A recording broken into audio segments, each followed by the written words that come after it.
The silence was a weapon. It came after the laughter, a sudden, suffocating void that pressed in on me from all sides. In that sterile infirmary, surrounded by the scent of bleach and desperation, the mocking jeers of a dozen convicted men were nothing compared to the quiet that followed. That quiet was a judgment. For 12 long years, the concrete floors of Marcy Correctional Facility had been my world, the stale, recycled air of regret my constant companion. I was a ghost in a blue uniform, haunting hallways filled with other people's sins.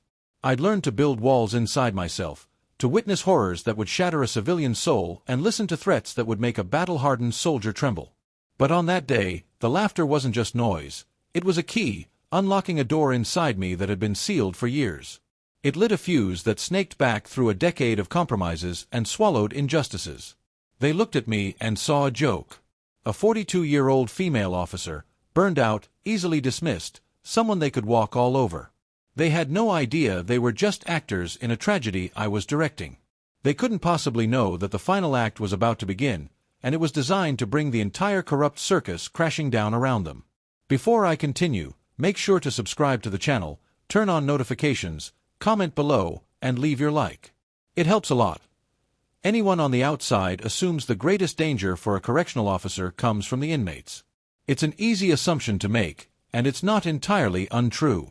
But the real corrosion, the slow, insidious decay that hollows you out from the inside, comes from the person wearing the same uniform, the one smiling at you over a cup of coffee.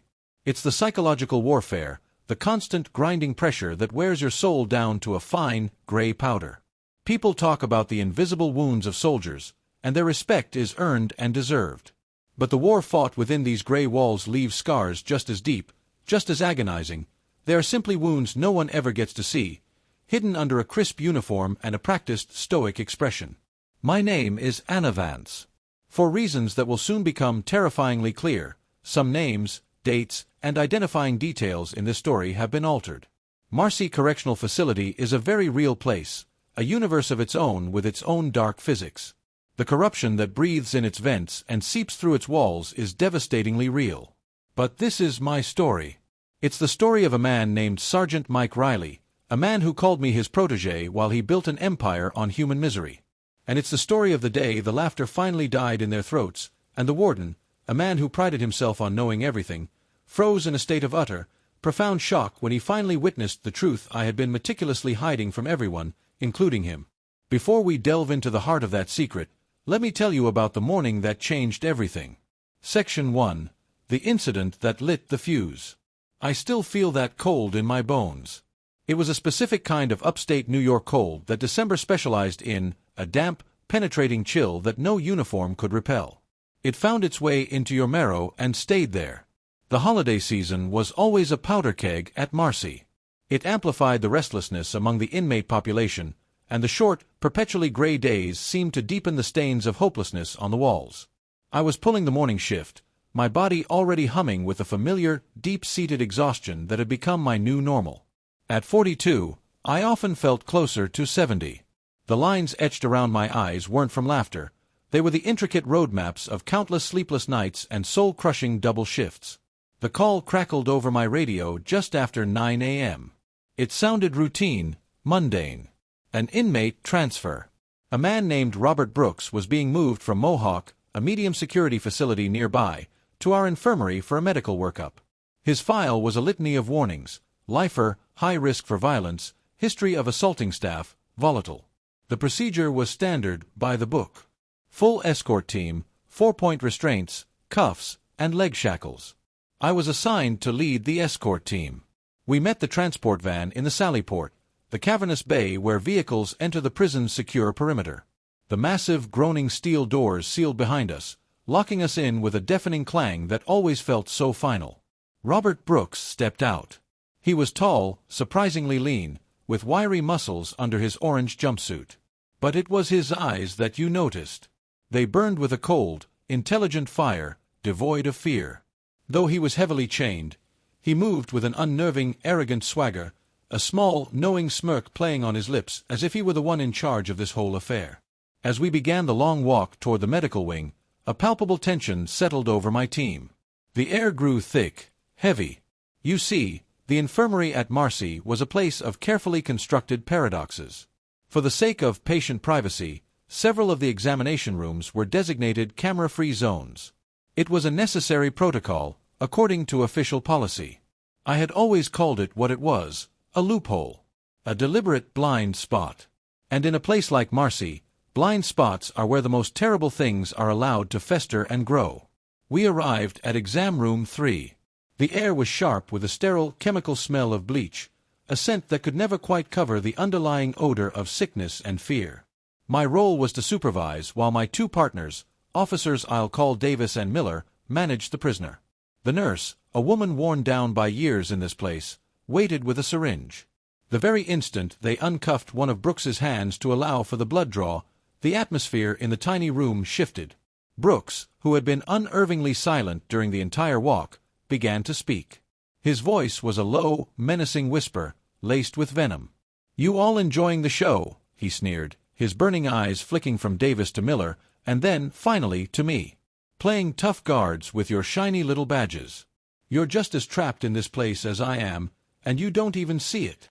Davis, the younger of the two, told him to shut his mouth, but his voice was thin, lacking conviction. The relentless stress of this job frays your nerves, makes you reactive instead of proactive. Brooks sensed the weakness immediately, like a shark smelling blood in the water. "That's right," Brooks continued, his voice dripping with condescension. "Trapped in a dead-end career, making peanuts to babysit men you're terrified of. Your wife probably left you, didn't she? I hear that's common. Can't stand the ghost that comes home at night." He wasn't entirely wrong. This job devours relationships, chewing them up and spitting out the bones.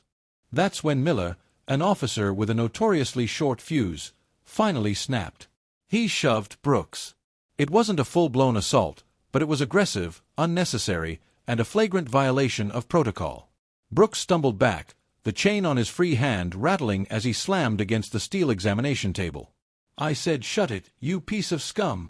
Miller spat, his face flushed with anger. And then Brooks laughed. It wasn't a small chuckle. It was a deep, soul-shaking belly laugh that erupted from his chest and filled the small room, bouncing off the tiled walls. It was a sound of pure, unadulterated mockery. He looked directly at me, his eyes gleaming with a strange, triumphant light. "See? Look at you clowns. So easy to play." His laughter was a contagion. Down the long corridor, carried through the ventilation system, other inmates heard it. A few moments later, a chorus of cackles and jeers joined his, echoing through the entire medical wing. They were all laughing. At Miller's loss of control. At Davis's incompetence. At me, their supervisor, standing there, doing nothing. Every fiber of my being, every ounce of my training, screamed at me to intervene, to take control of the situation. But a stronger, more insidious force held me paralyzed, the infamous blue wall of silence. The unbreakable, unwritten rule. You never, ever turn on a fellow officer, no matter what. I tried to rationalize it, telling myself it was just a shove, a minor infraction in a world of major violence. But standing there, powerless, as the entire cell block seemed to laugh at my authority, something deep inside me fractured. That laughter wasn't just about a single shove. It was a symptom of a deep, festering disease that had taken root at Marcy for years. And I knew, with a sickening certainty, that the man at the heart of that disease was my own supervisor, Sergeant Mike Riley. Section 2. The Serpent in the Garden. To understand how things had gotten so rotten, you have to understand Mike Riley. When I first transferred to Marcy 12 years ago, fresh from a stint in the Army, I was brimming with a naive, almost painful idealism. I genuinely believed I could make a difference, that I could be a force for order and fairness in a world of chaos. But this job has a way of grinding that idealism out of you, bit by bit, day by day. The system is a bureaucratic nightmare, and the daily, unfiltered exposure to the absolute worst of human behavior takes a toll you can't comprehend until you've lived it. In my first few years, I was struggling to stay afloat. The job didn't end when I clocked out. It followed me home, a shadow that clung to my back. I'd find myself checking the locks on my doors 3, 4 times before I could even think about sleeping. My husband, Mark, tried his best to be patient, but he couldn't live with the anxious, haunted woman I was becoming. He said I was there, But I was gone. After 2 years of trying, he left. The job had claimed another piece of my life. That's when Sergeant Mike Riley took me under his wing. To a struggling officer like me, Mike was a legend. He was tall and broad-shouldered, with an easy, disarming smile that could charm anyone. He'd been at Marcy for over 20 years and had cultivated a reputation as a guard's guard. He was the guy who would always cover your shift if you had a family emergency, who would be the first one through the door to back you up in a riot, and who always knew how to make a problem disappear. To me, a young woman trying to find her footing in a hostile, male-dominated world, he seemed like the perfect model of a competent, respected officer. "Anna, you gotta learn to let things go," he told me one day, finding me staring blankly at a wall after a particularly brutal cell extraction. "This place will eat you alive if you let it. We're a family here. We have to look out for each other. It's the only way to survive." He became my mentor, my staunchest defender, my friend. He showed me what he called the gray areas, the unwritten rules that made the job bearable. Ignoring a contraband candy bar an inmate had hoarded, letting a grieving man have an extra 5 minutes on the phone with his daughter, looking the other way when a minor rule was bent. It all seemed harmless, even compassionate. It felt like a necessary survival mechanism. Mike made me feel like I finally belonged, like I was part of the inner circle. I was so grateful for his protection and guidance that I was completely blind. I didn't understand that in Mike's family, he was the patriarch, and his protection always came with a hidden price. The real Mike Riley was the unofficial king of a thriving, sophisticated underground economy inside Marcy. It had started small, years ago, with cigarettes and extra food. But over 2 decades, it had metastasized into a complex smuggling and extortion racket that generated tens of thousands of dollars a month. He leveraged the absolute trust he had meticulously built with everyone, from the newest officer to the most seasoned deputy. A select group of officers, fiercely loyal to him, would facilitate his operations and look the other way. A network of hand-picked inmates, his enforcers, kept the rest of the population in line through fear and intimidation. His entire operation was centered on the infirmary, that glaring, institutional blind spot. In those camera-free examination rooms, Mike and his crew facilitated the exchange of high-value contraband, smartphones, narcotics, and even cash. But his real moneymaker, the heart of his empire, was extortion. He would target vulnerable inmates, often those with families on the outside who had some money. During a routine medical checkup, in one of those blind spots, Mike or one of his officers would lay out the terms.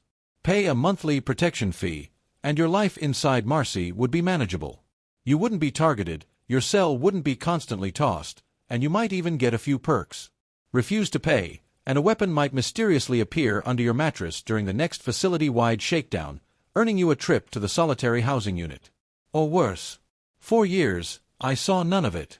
I only saw the camaraderie, the family he had built to protect us. I didn't recognize the palpable fear in the eyes of the specific inmates Mike and his guys would single out for random conversations.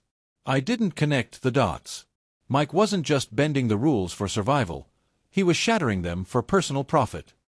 He was a cancer that had infiltrated the very bones of the institution, and I was one of the healthy cells he was patiently trying to infect. The laughter of Robert Brooks in the infirmary wasn't just simple mockery. It was the sound of a man who saw the corruption plain as day, and he was laughing because he knew that in that moment, Sergeant Mike Riley owned every single one of us. Section 3. The Point of No Return. The weeks following the Brooks incident were a private hell. The sound of that laughter was on a constant loop in my mind, a soundtrack to my sleepless nights. I started watching Mike, but this time, I was really watching him.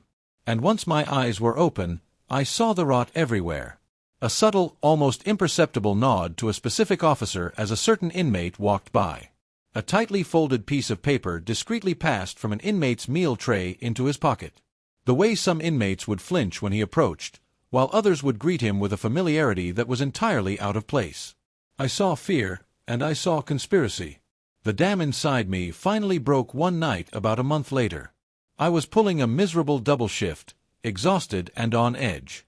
Around 3 a.m., when the facility was at its quietest, a strange, powerful impulse led me to the infirmary records room. It was a place I had no business being at that hour. I gave the weary night nurse a flimsy excuse about checking a use-of-force report, my heart pounding in my chest. I walked past the rows of files and went straight to the medical supply closet at the back, a small, windowless room where I'd often seen Mike having quiet, private chats with his favorite officers. Behind a stack of dusty, expired boxes of saline solution, my fingers brushed against something that didn't belong. It was a stack of small, pocket-sized notebooks. My blood ran cold as I opened the first one. Page after page was filled with names, cell block numbers, dates, and dollar amounts, all written in Mike's unmistakable, neat handwriting. It was the entire blueprint of his criminal enterprise. A detailed ledger of his extortion racket. The incident with Robert Brooks suddenly clicked into sharp, horrifying focus. He wasn't just being randomly volatile. He was a victim who was about to be transferred, and Mike feared he might talk to authorities at the new facility. Miller's shove wasn't a loss of temper. It was a calculated warning. And their laughter was a test, directed at me, to see if I would uphold the code of silence. They were seeing if I was one of them. My first, panicked thought was to grab the notebooks and run straight to the warden. But who could I possibly trust? Reporting a sergeant as powerful and connected as Mike Riley could be career suicide. Or far, far worse. An officer labeled a rat doesn't last long. A call for backup during a riot might go unanswered for a few crucial, fatal seconds. A piece of equipment might fail at the worst possible moment. And then there was the deeper, more terrifying fear. Had I already become complicit? I had looked the other way on the small things he'd encouraged. Could Mike twist that, use my own actions to paint me as a willing member of his crew? My hands were trembling so badly I could barely put the ledgers back in their hiding spot. I couldn't take them. Not yet. It would be my word against his, and he was a legend. I needed something more. Something undeniable. A few nights later, my resolve hardened by fear and anger, I confronted him in the employee parking lot after our shift. It was desolate and empty. A light, wet snow had just started to fall, muffling the sounds of the world outside the prison walls. "Mike, we need to talk," I said. My voice was surprisingly steady, a stark contrast to the frantic drumming of my heart. He leaned against the side of his oversized pickup truck, that easy, familiar smile on his face. "Sure, Anna. Anything for my best officer. What's on your mind?"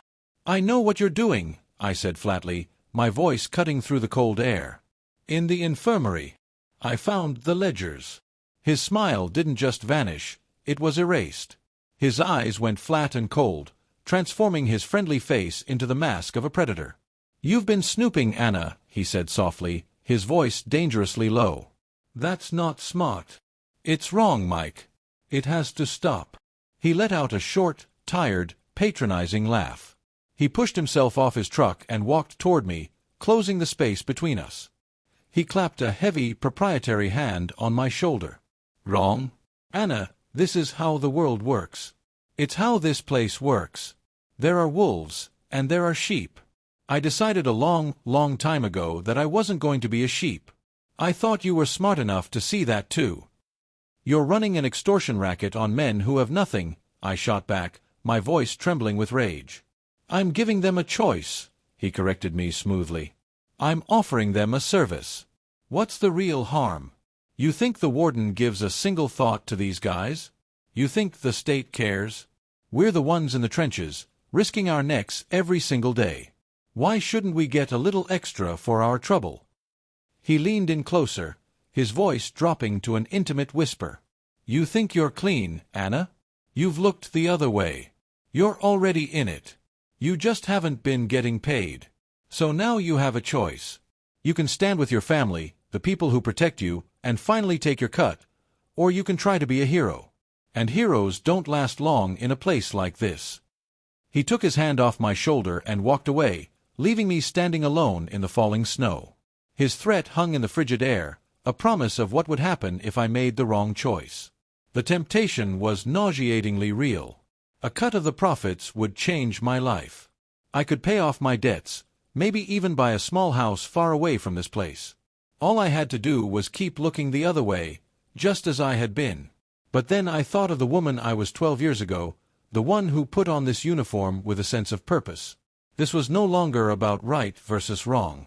It was a battle for what was left of my soul. If you're still here with me, don't forget to subscribe activate notifications, leave your like, and share this video with someone. Section 4. Weaving the Web. Mike's threat didn't break me. It ignited me. It was no longer a choice between right and wrong. It was a choice between survival and destruction. It was him or me. I chose a third path. I would no longer be the prey. I would become the hunter. My life immediately transformed. Paranoia became my shield, and secrecy my sword. I drove to a town 50 miles away and bought a cheap burner phone with cash. I started wearing a small, voice-activated digital recorder, no bigger than a car key, tucked into the inner pocket of my uniform. In a world of concrete and steel, technology was my only reliable ally. I began to live a meticulously crafted double life. To Mike and his loyal crew, I played the part of the conflicted, wavering officer. I acted weary, disillusioned, and slowly, reluctantly, coming around to his way of thinking. I would nod along during his cynical monologues, asking cautious, probing questions to draw him out. "How can you even trust these inmates not to talk?" I'd ask, feigning a mix of fear and admiration. He'd laugh his condescending laugh. "Fear is a much better motivator than loyalty, Anna. Never forget that." Every single one of those conversations, every casual boast, every damning admission, was captured by the tiny device in my pocket. Late at night, in my small apartment, my heart pounding with the fear of discovery, I would transfer the audio files to an encrypted hard drive hidden in a hollowed-out book. The recordings were a tapestry of casual cruelty. Mike bragging about shaking down a new inmate whose family owned a restaurant. Officer Miller laughing about how they lost a formal complaint form an inmate had tried to file against him. It was a sprawling spiderweb of corruption, and I was painstakingly mapping every single thread. One afternoon, an old-timer inmate named Sal, a lifer who had been at Marcy for 30 years and now spent his days sweeping the corridors, shuffled past my post. As he drew level with me, he muttered under his breath without making eye contact, "You look like a woman carrying a heavy burden, officer. Be careful it doesn't crush you before you can set it down." His words sent a chill down my spine. Did he know? Or did he just see the strain that was becoming impossible for me to hide? The pressure was immense, a physical weight on my chest. It's no secret why so many officers in this field self-destruct. The stress finds a way to break you. It chews you up and spits you out. They say the job can take years off your life expectancy, and I could feel every single one of those years being stripped away from me. But I was fiercely determined not to become another tragic statistic. Then, I got the break I was praying for. An anonymous note, scribbled on a rough piece of toilet paper, was slipped through the vent of my locker. Riley. Infirmary drop. Thursday night. Big fish. My mind raced. Was it a setup? A loyalty test from Mike to see if I would report it? Or was it from an inmate, someone like Sal, trying to help? I had no way of knowing. I decided to risk everything. Thursday night came, a long, tense shift. An hour before the supposed drop, I faked a migraine and got permission to rest in a dark, unused office adjacent to the infirmary hallway. I hid in the shadows, my body rigid with anticipation, and watched. Just as the note had promised, shortly after the 11 p.m. count, Mike appeared. He was with a trustee inmate I recognized and one of the night nurses who was notoriously close to him. A small, padded envelope was exchanged for a roll of cash. The entire transaction was quick, quiet, and utterly, unequivocally damning. And I captured all of it on the grainy camera of my burner phone. The footage was the final, irrefutable nail in Mike Riley's coffin. The web was complete. All I needed now was the perfect moment to pull it tight. Section 5. The trap is sprung. That perfect moment arrived 2 weeks later, delivered by fate. Warden Grant announced a surprise, top-to-bottom audit of the infirmary. It was officially labeled a routine compliance check, but the timing felt like a sign.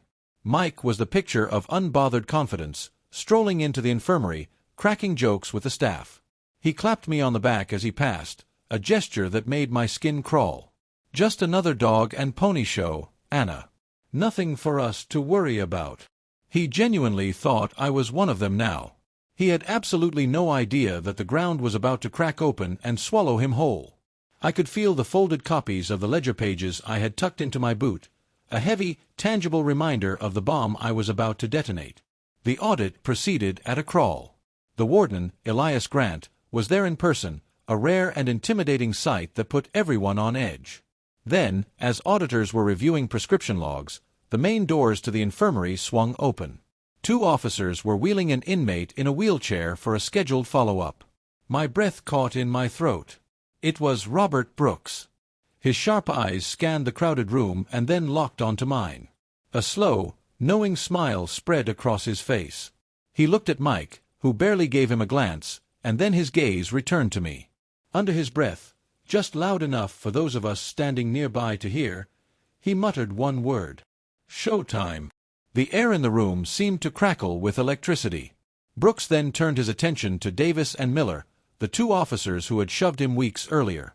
"Still feeling tough, boys," he taunted, his voice dripping with sarcasm. "Still laughing." That was my signal. It was time to pull the pin. "Actually," I said, my voice cutting through the tense bureaucratic chatter like a knife. The entire room fell silent. Every single eye turned to me. Mike's confident smirk faltered, replaced by a flicker of confusion. "I think the laughing is about to stop." I took a deep, steadying breath and pulled out my burner phone. "Warden Grant," I said, my voice ringing with a clarity and strength that surprised even me.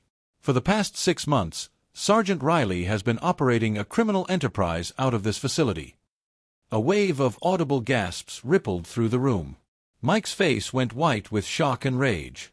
"What the hell are you talking about, Vance? Have you lost your mind?" "I don't think so," I replied calmly, and I hit play. The first recording filled the silent room. It was Mike's voice, amplified, unmistakable. $500, and the contraband report disappears. "That's the deal. Simple." Mike lunged toward me, a guttural roar erupting from his throat. "That's a fake. You snake." 2 other guards, officers who were not part of his crew, instinctively moved to block him, their faces masks of disbelief. I played the next clip. This time, it was Officer Davis, laughing as he described an inmate spending an extra month in solitary because his family was late on a payment. Warden Grant's eyes widened in horror. He took an involuntary step forward, his hand trembling slightly as he reached out for the phone. "I didn't give it to him. Not yet." I looked directly at Mike, who was now being physically restrained. "I have hours of this, Mike. Audio. Video of the drop. And," I said, my voice dropping as I reached into my boot and pulled out the plastic-wrapped papers, "I have copies of your ledgers. All of it." From his wheelchair, Robert Brooks let out a single triumphant laugh. It wasn't a mocking sound this time. It was the sound of pure vindication. "Told you," he said, pointing a finger at the disgraced sergeant. "The king is falling." Section 6. The warden freezes. The room descended into controlled chaos. Mike was sputtering a stream of denials and threats. "Harlan, you are a dead woman. This is a setup. She's lying." Warden Grant finally found his voice. It was a low, dangerous rumble that cut through the noise. "Sergeant Riley, you will be silent." He then turned his piercing gaze to me, his face a complex mixture of fury and shock. "Officer Vance, give me that evidence." "No." But I held my ground. The final, most crucial piece of my plan had yet to be played. "There's more, Warden," I said, my voice unwavering. Mike wasn't the head of the snake. He was just a fong. This operation was protected. He had high-level help. A new shockwave of whispers and murmurs passed through the room. I let my gaze drift past Mike, landing for a moment on the warden's own deputy, a man who had always been Mike's most vocal supporter at staff meetings. But that still wasn't the real shock. "The thing is, Warden," I continued, bringing everyone's attention back to me, "this operation was so pervasive, so deeply embedded, that it required someone on the very inside to unravel it. Someone Mike trusted completely. Someone who could convincingly play the part of a disillusioned officer, get close enough to him to witness everything, and document it all without raising a single suspicion." I looked at Mike, whose incandescent rage was slowly melting into a dawning, horrified comprehension. Then, I turned my full attention to Warden Grant. "The anonymous tips you started receiving 8 months ago about possible corruption in the infirmary, they weren't anonymous. They were from me." The warden's jaw went slack. Every trace of color drained from his face. He froze completely, his hand still outstretched for the phone, his entire body rigid with a shock so profound it seemed to suck all the air out of the room. He wasn't shocked by the revelation of the corruption. He knew about that. He had suspected it for months, which is precisely why he had initiated a secret, off-the-books correspondence with me, a junior officer he'd identified as having integrity. He was shocked because the final phase of our plan, the public takedown, was something I was supposed to wait for his signal to execute. He had tasked me with the terrifyingly dangerous job of infiltrating Mike's crew, of becoming a double agent. He knew I was gathering evidence. What he didn't know was how and when I would do it. He didn't know that the inmates' laughter weeks ago was a prearranged signal I had orchestrated with Robert Brooks, whom I had secretly communicated with through his lawyer. The warden thought our plan was still in the quiet, evidence-gathering phase. He had no idea I was about to bring the entire corrupt structure crashing down, right here, right now, in front of everyone. He stared at me, his brilliant mind racing, connecting the dots in a flash of terrible understanding. The anonymous letters. My carefully cultivated friendship with Mike. The signal from Brooks. He was frozen in shock not at the crime itself, but at the sheer, terrifying audacity of the sting operation he and I had set in motion, and at the fact that I had taken the final, most dangerous step all on my own. He was staring at the ghost he had helped create. Vance. The warden stammered, his voice barely a whisper. This was you. All along. The silence that followed was absolute, heavier than any I had ever experienced. In that moment, I was no longer Anna Vance, the burned-out CO. I was the architect of Mike Riley's downfall and the sole keeper of the warden's biggest secret. Section 7. The Aftermath. In the immediate wake of that confrontation, Mike Riley's empire didn't just crumble, it evaporated. He was immediately suspended, his badge and credentials confiscated right there in the middle of the infirmary. The exposure was swift and total. Word of his downfall spread through the prison's inmate grapevine like wildfire. Inmates who had lived under the thumb of his extortion for years suddenly found their voices, clamoring to give statements to the internal affairs investigators who descended on Marcy the next day. The family he had so carefully built abandoned him in an instant, each officer scrambling to save their own skin. The blue wall he had hidden behind for 2 decades became the wall of his tomb. His career was over. He lost his job, his pension, and his freedom. He lost everything. For me, the aftermath was far more complicated. The warden called me into his office the following day. There was no celebration, no congratulations. Just a quiet, solemn nod across his wide desk. He promoted me to sergeant, giving me the position Mike had vacated. It was all done quietly, without ceremony. On paper, it was a reward for my courage. In reality, it felt like a leash, binding me forever to the secrets we now shared. Was it vengeance? I've asked myself that question 1,000 times in the dead of night. I don't think so. It was justice. But that justice came at a steep, personal cost. The fragile trust one once had in my fellow officers was shattered. To some, I was a hero, the woman who had the courage to do what no one else would. To others, the ones who had benefited from Mike's system or simply believed in the sanctity of the blue wall, I was a traitor. I was the one who had broken the code, even if it was for the right reasons. Overnight, I became an outsider all over again. The sleepless nights didn't go away, they just changed their character. I had worn the mask of a corrupt officer for so long, I was terrified to look in the mirror, afraid of who I might see looking back. In playing the part, how much of that darkness had seeped into my own soul? I had served justice, but the process had hollowed me out, proving the old, bitter truth of this place. In the long shadow of these walls, nobody, not guard nor prisoner, ever truly gets out clean. Sometimes, late at night when the prison finally falls into a rare, deep quiet, I can still hear it. The echo of that laughter.